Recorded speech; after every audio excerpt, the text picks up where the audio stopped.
let's go. YouTube, what is up? We are back and we are snatching again. We snatched yesterday. We hit some cleans yesterday. We got that prep work in yesterday and we're going to get after it today. We just finished up the warm-up series, which consisted of those lateral line stretches, 45 seconds, 3 sets of 45 seconds each way, opening up the shoulders, feeling really, really nice. From there, we hit some dead hangs, some weighted dead hangs. My goal is to get those hands behind my head and really open up that overhead position and let that shit hang. And then the one thing that I've been really, really loving, I've been taking that prone dislocate movement that K-Dot's having me been doing. And I've been just turning into an overhead squat, putting that band overhead, keeping tension, and then twisting those hands in. So I'm twisting in with that hand and keeping tension there and keeping that pull and really opening up that chest. And there's just something about that movement, especially in that overhead squatted position, that has been opening up that snatch for me. And I feel like that bar can finally get behind my head rather than in front of my head. And I've been really loving that movement. So if you're struggling with that overhead position, it's definitely something I would try, especially with that internally rotated hand position. You'll feel a stretch in that chest and shoulder, and it allows you to feel that whip and that bar behind you. And I've been really loving biasing my snatches with those and feeling like I can get that whip behind me. So, and hopefully that shows up in our snatches today when we get after it today. We're gonna start with some seated broad jumps. We're gonna hit these Blaine broad jumps here. See how close to Blaine we can get. He's at 12 feet, which is just absolutely fucking ridiculous, but we're gonna try and push it to our Yoakum strength limit today. Then we got every minute on the minute snakes and ladders snatches. So if you miss a snatch again, you have to bump down a weight. And if you make it twice in a row, you get to bump up a weight. We're gonna get after it there. K-Dot said be a dog again. So we got these for 2 weeks in a row. And then we got these squats to finish up. We got 2 sets of 2 squats and some speed squats after it. And then we're gonna sprint to league and get after league and smash some softball. So let's get after it. Let's go. All right, so through these warm-ups, we've built up to 10'4" right now. And we're gonna see if we get 11 feet today. If we're 1 foot within Blaine, that'd be pretty sickening. Let's see how far we can jump here. Let's rip. Ooh, let's go. Bump it back, baby. All right, 10-7 here. Let's go. Oh, let's go. Bump it back to 11. See if we can rip this. Oh, all right. Little cheat on that one. I was pausing off the box, but that was a send. I don't think I got any more in the tank. Let's go get some snatches. All right, now we got snake and ladder snatches here. 20 minutes, every minute on the minute. If you hit it twice in a row, you get the ladder all the way up. If you miss it once, you got to go back down. We got league an hour, and I got a 40-minute drive, so we're probably just going to get the snatches in. Then I'll go to league. Then I'll record the squats after. Probably go to lifetime after, rip some squats after. So I have a little change of environment. We're going to get after these snatches here. Let's go. Ooh. Ooh.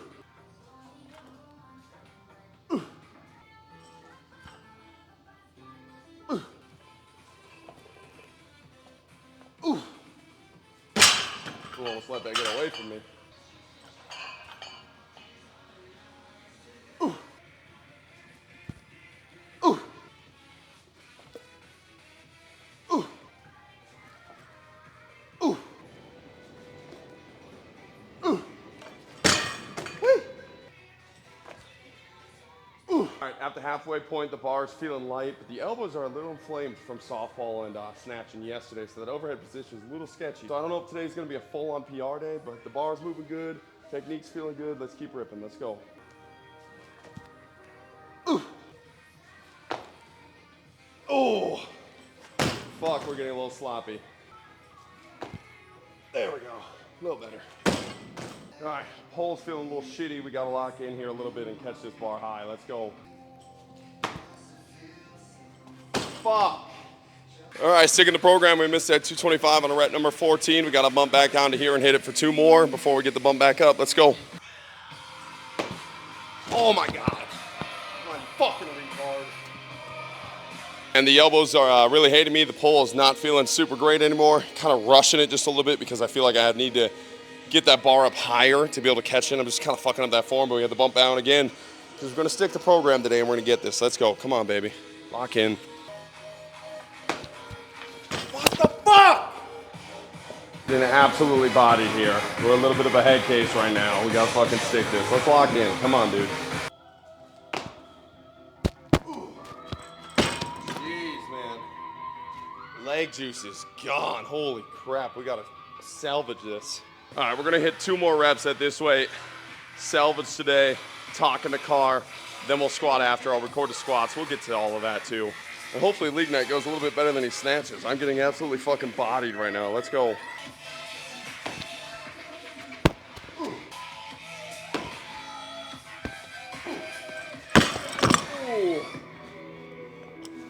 We almost just saw the end of my microphone. That was almost tragic after a shitty snatch day. I'm gonna go rant in the car about the difference between training males and females on my way to softball. Then we're gonna go hit some nukes in softball. Then we're gonna squat. Let's get after it. Holy fuck. God damn, dude. All right, well, that was a pitiful excuse for a snatch day. I really felt good going into that, but the diet's been a little jacked up because of softball, traveling all over the place, and sleep's been a little messed up, so maybe that's catching up to me. But honestly, I really do believe it's just because I snatched 2 days in a row, and I have never done that before, and the elbow was not loving life right now. And then I was just bailing on that catch and bailing on the pull because I didn't want my elbow to fucking hurt, and I was just kind of being a little soft. But legs felt pretty good, technique felt pretty good up until we started missing, then we got in our head a little bit, and our pull was just off.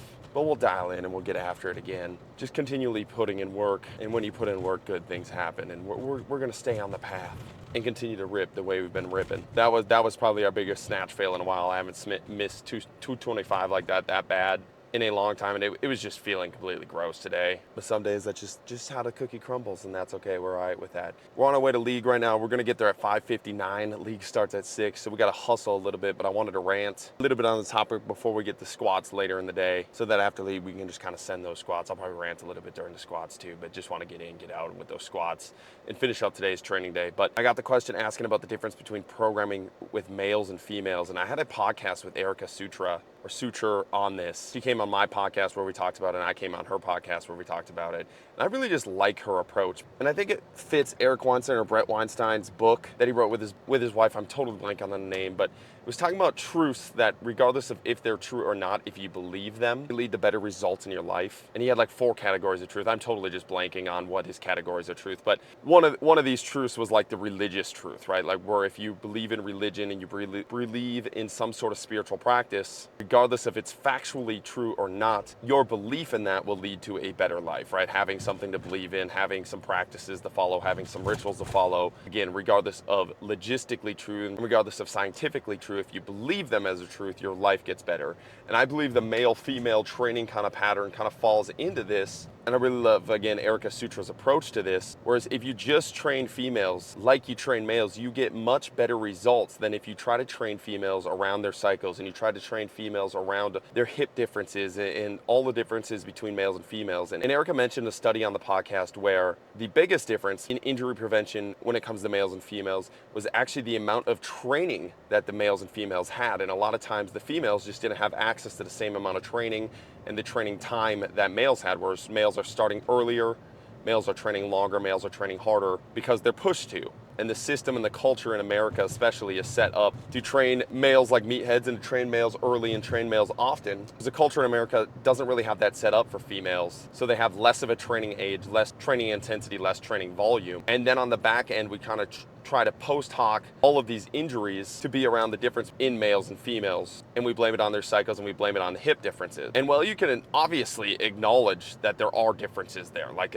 there is a massive difference in a male body and a female body. Obviously, every single person knows that. One thing I really like about Erica's approach is that there's nothing you can do about that as a strength coach other than acknowledge it. You can't change the fact that they have a menstrual cycle. You can't change the fact that their hips are different. But what you can do is train them hard and train them often and train them just like you would a male. Give them the same access to a solid program and give them the same access to the same equipment and the same training program that a male has. And that's how you mitigate injuries, is by just giving them a solid training program and training them hard, increasing their training age and making them strong and making them faster and making them more explosive in the same exact way that you would train a male athlete. Again, I just think a lot of times that the coaching world is really, really set on this virtue signaling, like they acknowledge it and they talk about it all the time. They act like they're special and their training program's special because they acknowledge that females are different than males. Where it's like, everybody fucking knows that already. Like, there should not be this massive difference. But the truth of the matter is that you can't do anything about it. You're not gonna change the fact that they have a menstrual cycle once a month. You can't sit there and waste a week of training every single month and take that away from those athletes. You're not gonna be able to change their competition times or when they compete around that menstrual cycle anyways. So while acknowledging it and talking about how you you do all these things differently for males and females, it really can't make a difference in your training program because you can't change any of it. But when you get out of those thought processes and you just train the athlete that's in front of you, the athlete that wants to get better, the athlete that wants to get more explosive, the athlete that wants to get stronger, you just train them like that athlete that's in front of you. And on their bad days, in the same way that a male has a bad day, you bump a little bit off, and on their good days, you add a little bit on. You can actually start to get serious results with these females. And when we started with the gym, we had a solid group of 10 females that just absolutely ripped it up in the gym, and we did not change a singular thing for them with deloads or certain weeks of the month where we had to change anything. All we adjusted was when I noticed an athlete was having a bad day, we adjusted. And again, we adjust the same way with males. It's not this massive difference between the two.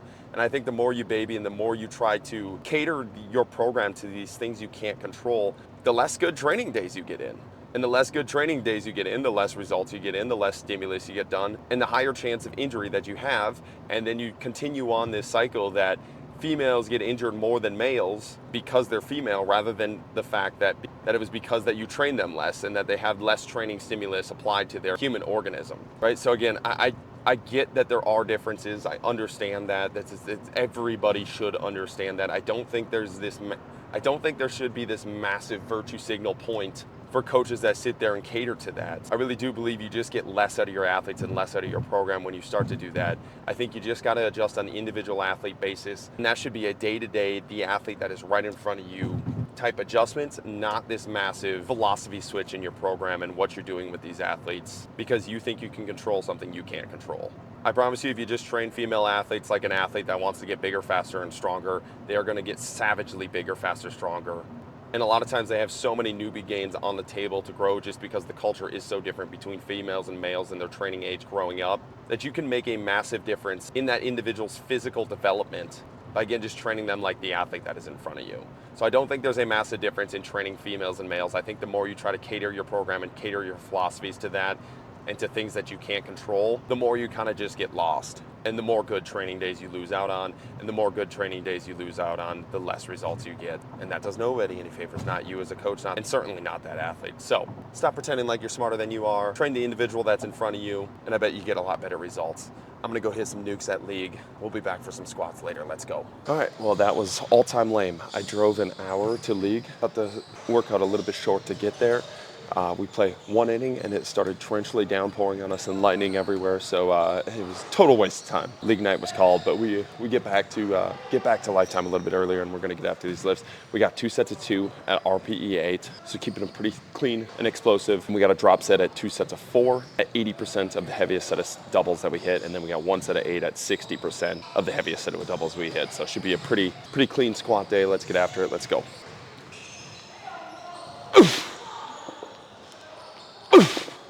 The worst part of the entire trip was my one at bat was a walk because the pitcher pitched 3 balls in a row that were about 14 feet short because the wind was picking up because of the storm. So I didn't even I drove an hour there and 40 minutes back, and I didn't even get to swing the bat. So depression is at an all-time high. We're going to take it out on these squats. We'll probably build up to 365, 405-ish range for these quick doubles and build from there. Let's see how the bar's feeling. Let's go.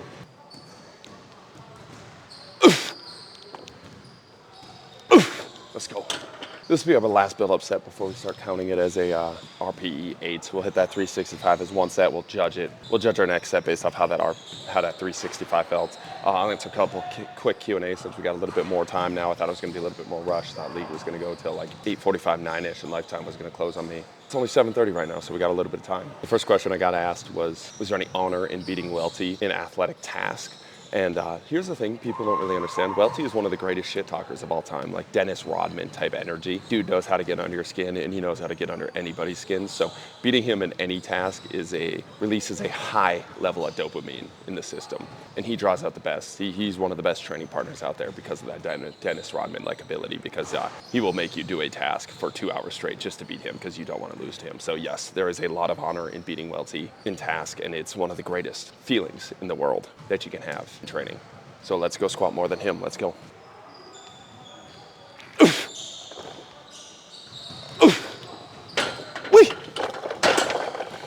Next question I was asked was, I'm taking my first strength conditioning internship, any piece of advice?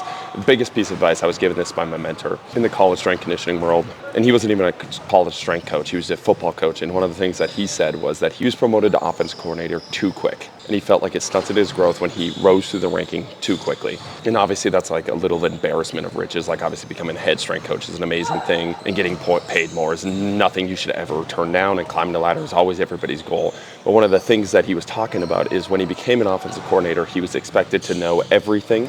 And when you're expected to know everything, you stop learning things. And obviously you don't have to stop learning things when you're granted a leadership role, but it definitely is harder to experiment, it's harder to work on your own philosophies, and it becomes more about having an answer rather than developing an answer or developing a philosophy. It's more about having a philosophy and having some sort of confidence in that philosophy. And I think for young strength coaches, that can be a dangerous thing, especially in the age of information, where I know a lot of strength coaches go to these internships and they start working with these strength coaches and they're like, these guys are idiots. These guys are morons, they have no idea, and they stunt their own growth. And regardless of if they're morons or idiots or not, there's something about them that got them to their position of power and their position of leadership and their position that's getting them paid a lot of money because they're their head strength coach. And again, that is not to say the thing that that got them there was knowledge per se, but maybe it's charisma, maybe it's the ability to talk to people or coach a room, or maybe at the end of the day, you are the idiot and they actually do have a lot of knowledge. But if you just write them off right away, you take away your own ability to get anything from that internship. And the only person that loses in that situation is you. That person in power is going to stay in power regardless of how many times you call them an idiot or how much you think they're an idiot or not. And now you're just stuck there for 6 months learning absolutely nothing. So regardless of if the internship is the best gig in the world or the worst gig in the world, or you're with the best coach in the world or the stupidest coach in the world, go into it with a beginner's mindset and just be a sponge. Again, that doesn't mean don't critically think. It doesn't mean don't challenge ideas. It doesn't mean just drink all of the Kool-Aid there, but taste the Kool-Aid. Run some of their programs. See why they believe in what they believe in, so that when you're done with it, even if they are an idiot and you still leave there thinking they're an idiot, you have a better understanding of why they're an idiot rather than just going in with your own preconceived notions of it. And I guarantee you'll take more out of an internship than anything else. My first internship out of college, I thought the strength conditioning programs were idiotic, and I still do. I do not think it was a good strength conditioning program. I do not think there was anything special there, but what I learned was a shitload about business and how they attract athletes and how to make money, right? And those are invaluable skill sets that if I had just approached that whole internship with the thought process of these guys are total morons, which again, they're making millions of dollars so they cannot be total morons, I would have lost out on it. And I wouldn't have been able to create Yoakum Strength in the way that I created, and wouldn't have been able to take those knowledge pieces. So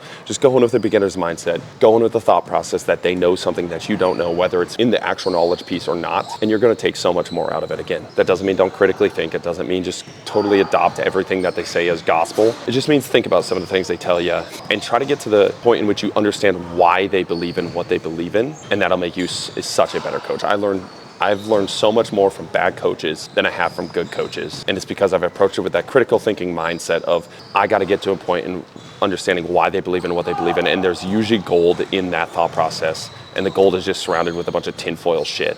And you just got to battle through that tinfoil shit to get to that piece of gold and to get that nugget. In the same way I talk about ATG, where there's a lot of shit there, but if you look at the program, so many coaches write their shit off without understanding what makes them special, without understanding what draws people to them. And you go to their website and it's one of the most beautiful websites of all time. Their marketing is one of the best marketing schemes of all time. The way they sign up and keep clients is one of the best ways to sign up and keep clients, and they have a seamless approach, and you can learn so much from that regardless of how much bullshit is there. I think a lot of strength coaches are ex-athletes with huge egos and type A personalities, which is a great thing. It makes you a good coach. It makes you a hardworking and driven individual, but it also can hold back your knowledge piece because you feel like you know everything, and none of us know everything. And there's always something to learn from all of the shit around us. So approach it with an open mindset. I bet you get a lot out of it. Let's go.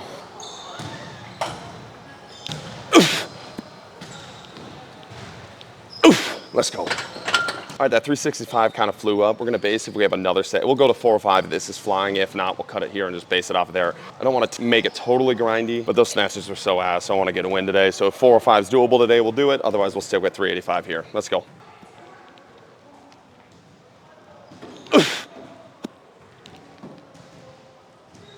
Oh yeah. All right, the 385 flew up pretty nice. Hitting his 405 would be a pretty good win on the day. Liking where my squat strength is at for how little I've actually been pushing the strength on the squats. Those cleans and only lifts, man, have kind of exploded all of my lifting. I mean, it's just lifting with intent and with a purpose for a long period of time kind of just drives all of the numbers up, but it's feeling nice. Let's get 405, here we go.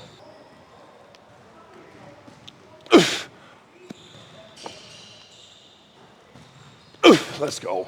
Ooh, I love the way that 405 moved. That was nice and easy. Now we got 80% of that. 325 here for 2 sets of 4. Let's move it fast and be a dog here. Let's go.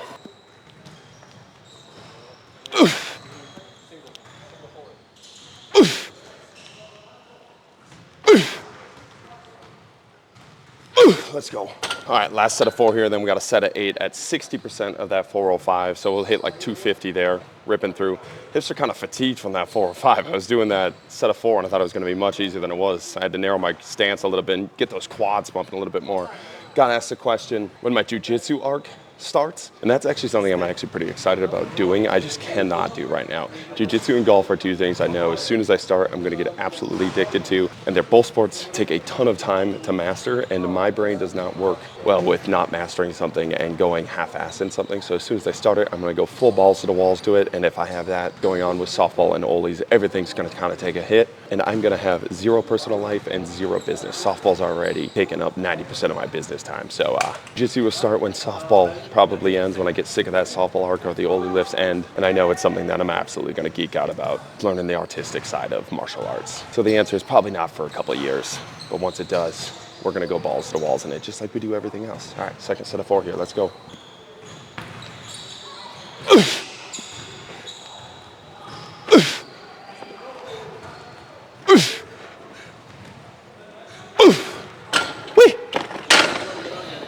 Last set here, we got 60% on the bar. We got a set of 8. Let's cook the legs a little bit, get in, get out. Good little day, let's go.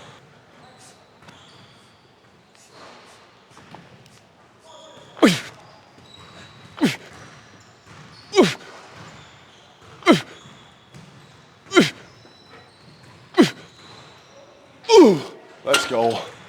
That's a freaking day. Good little comeback from those snatches. Nice to get a little win. Wish we could have played a little bit more softball, but we'll be back tomorrow for league and some cleans. Let's get it.